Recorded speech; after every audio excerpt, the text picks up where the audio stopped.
Shalom, holy initiates and holy adepts. This is a very advanced video, strictly intended only for Zadikim and high holy initiates and adepts. The prerequisites for this video are that, of course, as such, you have been initiated into the holy mysteries of the kingdom of Elohei Israel, and that you have a strong foundational knowledge of the wisdom of Hasfaroth and the divine hierarchy. This is very momentous, that you have studied and read most of Sefer HaZohar, that you've been initiated, and you have a very broad, comprehensive knowledge and wisdom of most of the divine hierarchy and the quintessences of the Hasfaroth and the Godhead, etc. Because the subject at hand requires this prerequisite knowledge. Now, I always like to say that the holy mysteries by which the ancient Essenes in Israel were initiated to and grandmasters of, that esoteric knowledge and wisdom, much of what the Essenes were in possession of, was actually, for the most part, never really lost. It has been continuously passed on generation from generation among certain elite Jews. When the Second Temple period, during the Second Temple was destroyed, and Israel was, most of Israel was exiled into the diaspora. The Essenes were not completely disbanded, as there were certain Essenes that reintegrated into Jewish society within the diaspora. And these very elite, highly initiated Jews became what has now become known as Kabbalists, or in Hebrew, Mekabalim. And they have been the secret possessors of this very ancient knowledge and wisdom, of which the esoteric Kabbalah is all about. Okay, so this is very important to understand, because I think the vast majority of what I call pseudo-theologians, baby Christians, even to a large extent Jews, just don't know this and are not aware of this, to their own detriment. Now, the subject of this video deals with what is known as Yihudim, or what may also be termed Tikkunim. Essentially, these are known as very special advanced prayers / meditations in order to reach a state of nirvana, or to do certain spiritual restorations, with respect to the individual doing them. Now, the word Yehud comes from the root Hebrew word yachad, which means to unify. So essentially, these Yihudim, also known as unifications, are essentially spiritual unifications that are unifying the highest supernal realms. And in so doing, the highest divine energies from the Sfaroth, or the Godhead, may then be channeled to the individual performing these Yihudim.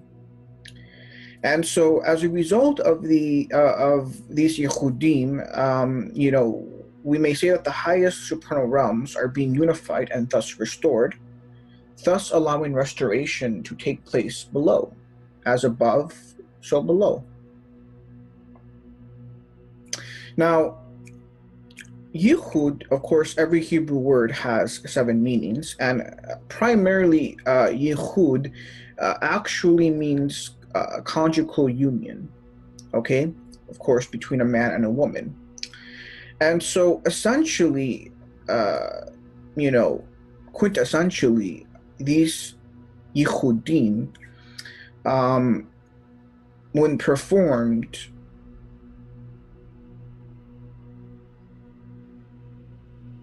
manifest conjugal union within the Sfaroth. okay? Specifically, the conjugal union of our Holy Divine Father and Mother, well, not our Holy Divine Father and Mother, but the Holy Divine Father and Mother within the Godhead.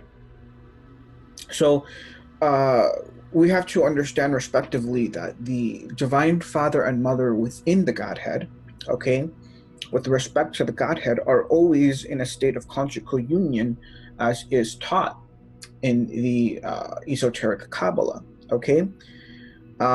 With respect to us human beings or mankind, our Heavenly Father and Heavenly Mother must also be in a state of conjugal union, and these Yihudim thus permit and allow and manifest our Heavenly Father and Mother to be in a state of a conjugal union. That is to say that the highest realms of Atziluth are always in Yichud, but the lower realms of Atziluth are not always in Yichud, and so that's the purpose of these Yichudim when performed by the Zadikim, is for the lower realms of Atziluth to come together in a state of Yichud, okay?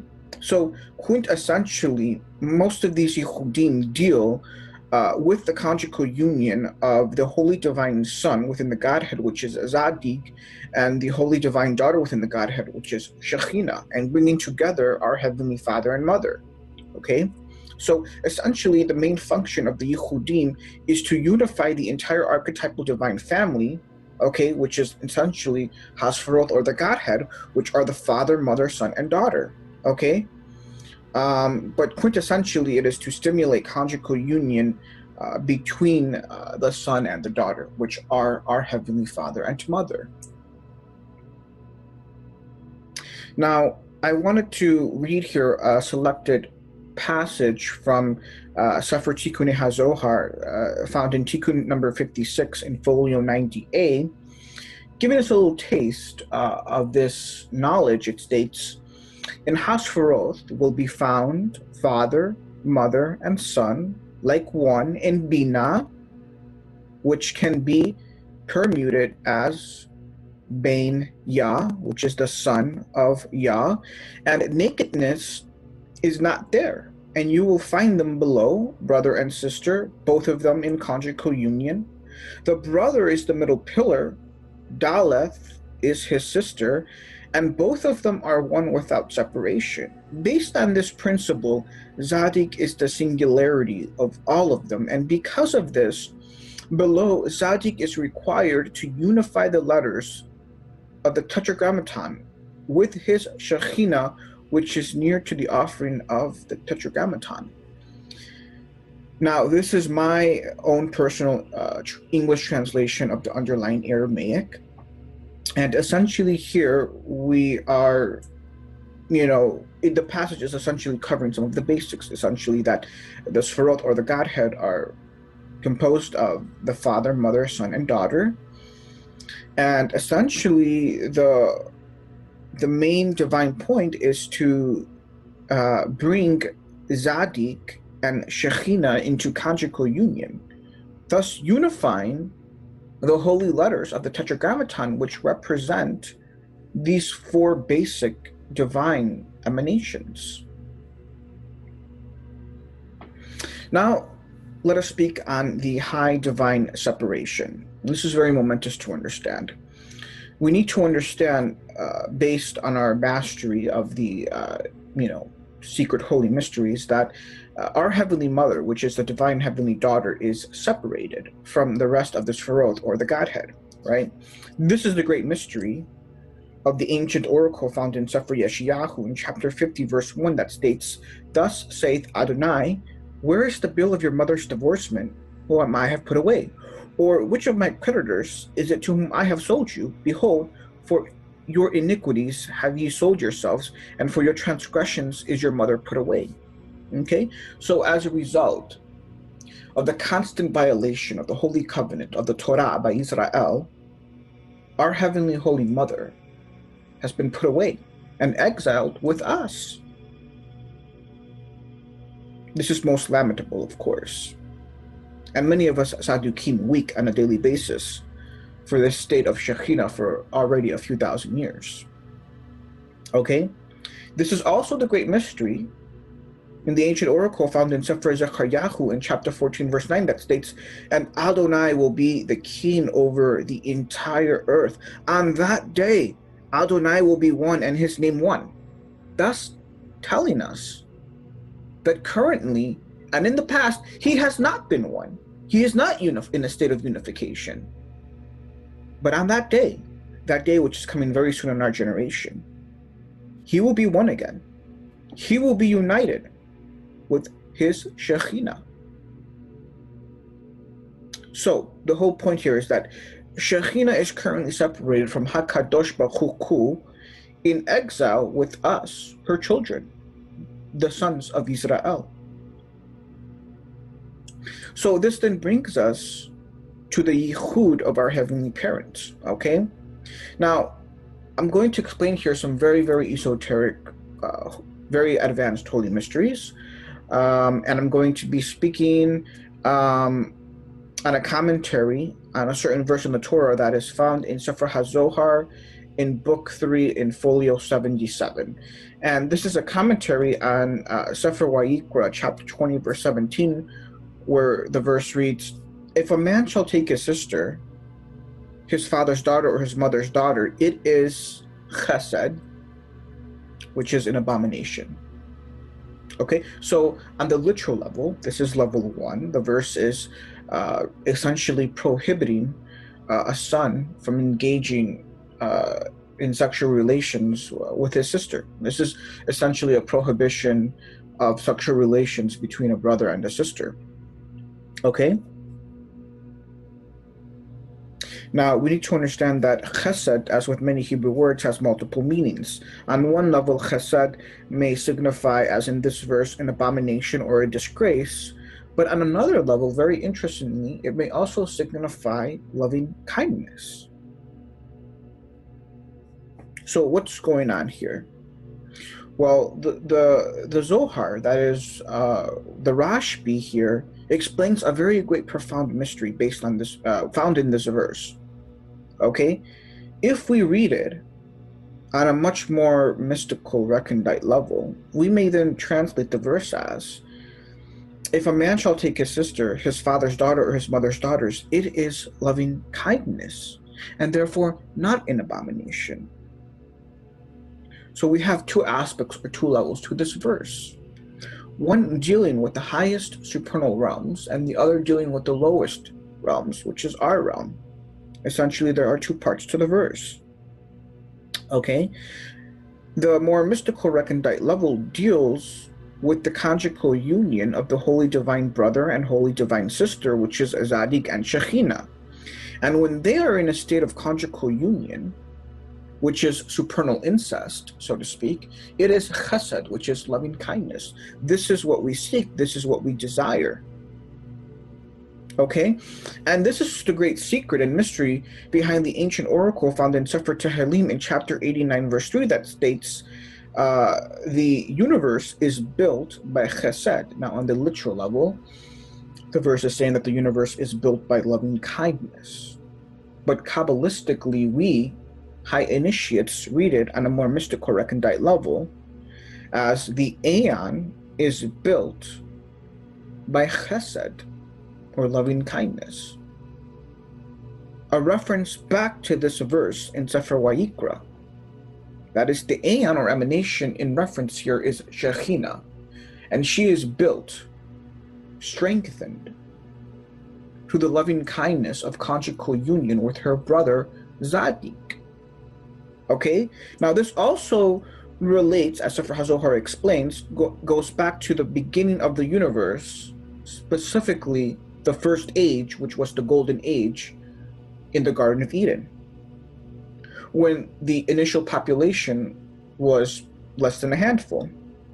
And so the golden age, which was very closed and modeled after the higher supernal realms initially, this is the reason why incest was allowed, in order to build the population. But as the ages progressed and declined, it became forbidden. So essentially, the first part of Sekwa Yikra deals with the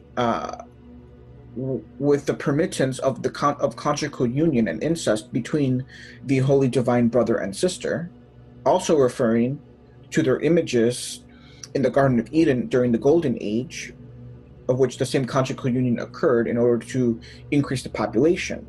And then the latter part of the verse, which deals more strictly with the prohibition, is in reference to our lower supernal realm in the latter ages, which we now inhabit, which have progressively declined, and where it is now prohibited. Okay, so again, these are some very, very ancient, secret holy mysteries that are explained in our principal Kabbalistic esoteric texts. But they're very, very momentous to understand because they reveal to us and explain to us the mystery and essence of the conjugal union between our Heavenly Father and Mother.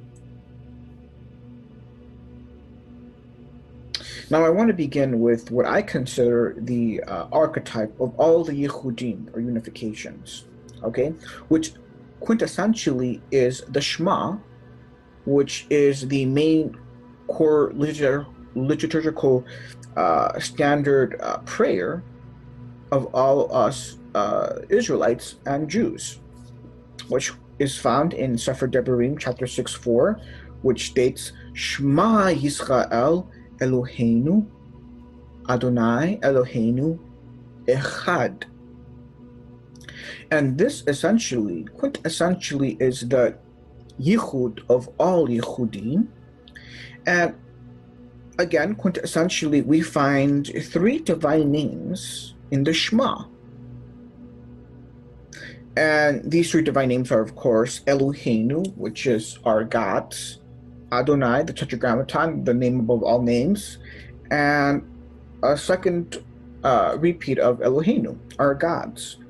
And so, Kabbalistically and mystically, in this verse, reference is to the trilateral aspect of the Sefirot, or the Godhead. And this verse, quintessentially, very mystically, is alluding to all forms and permutations of the divine trinities that exist within Ha-Sefirot and the Godhead.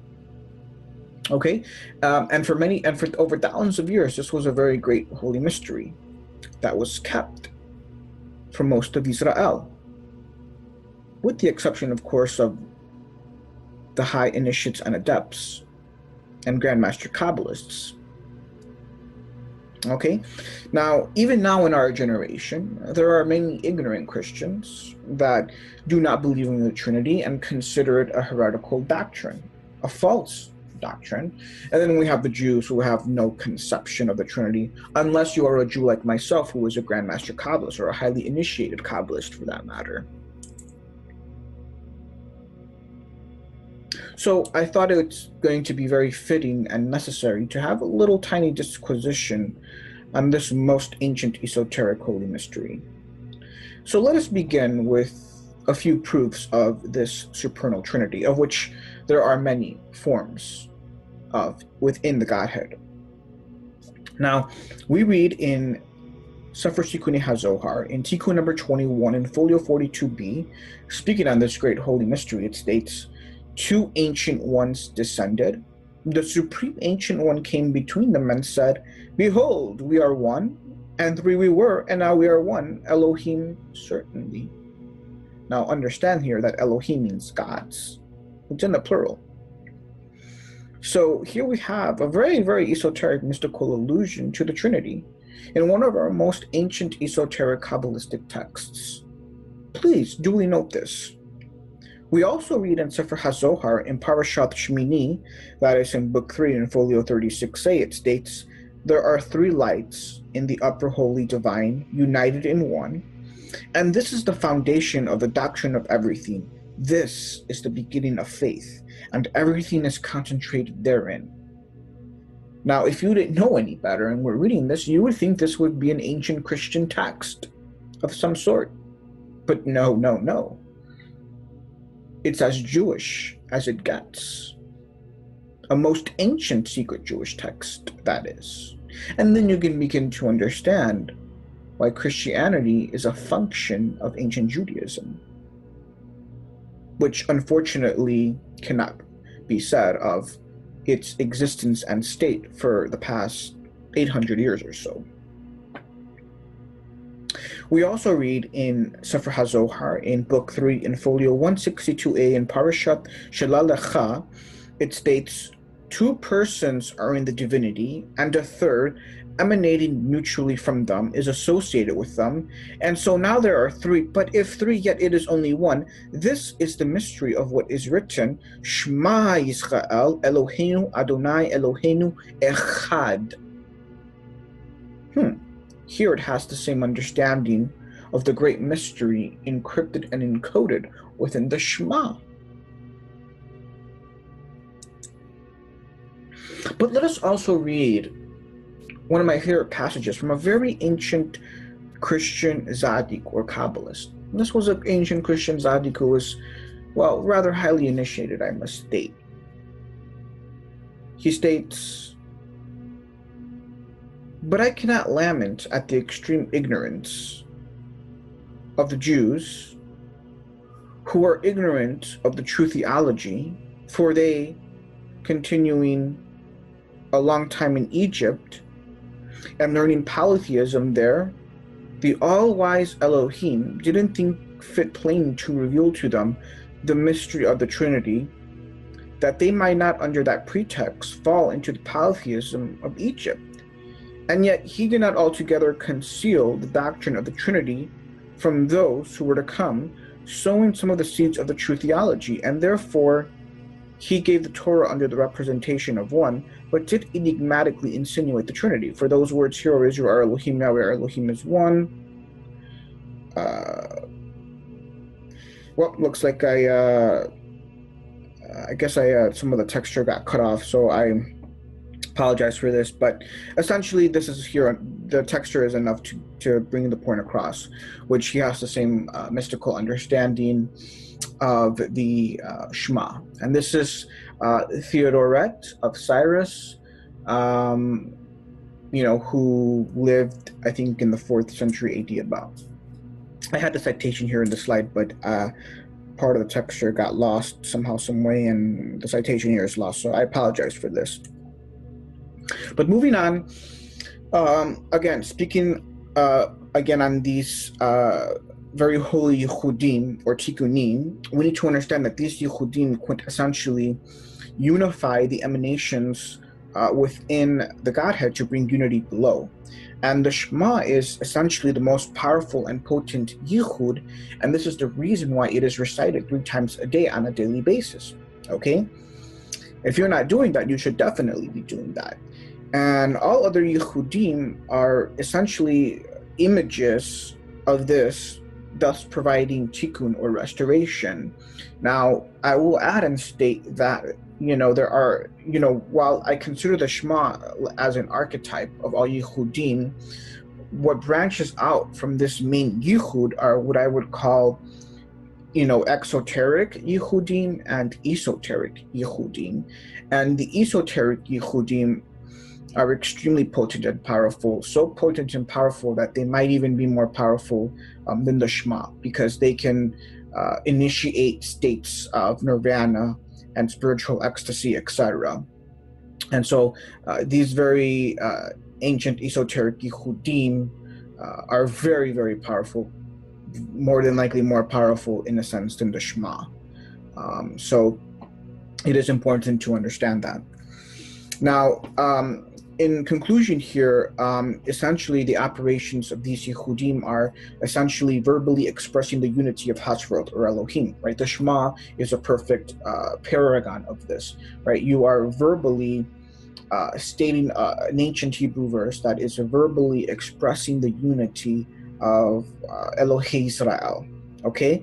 Another method is speaking certain Tehillim prayers or verses that express this unity in the original Hebrew. Now, it is extremely momentous that these Yihudim, when they must be expressed verbally or are expressed verbally, that it is done in the ancient original Hebrew.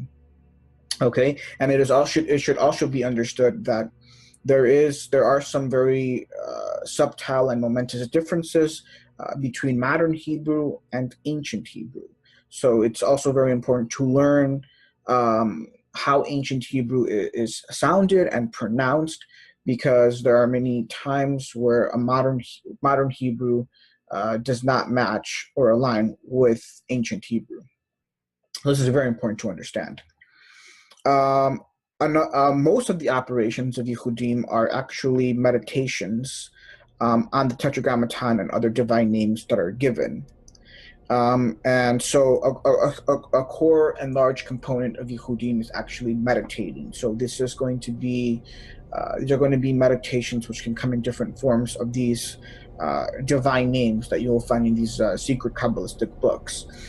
And another method, just as important, is writing and permuting these divine names. So usually the order of operation is, if with certain Yakudim, you will take certain divine names and you will get a piece of paper and a pen while you are alone in a room, and then you will begin to meditate and permute these letters. So you will write down these divine names with a pen on a paper, and then you'll write down, let's say, a divine name, and then you'll start permuting the letters and writing different combinations of that name.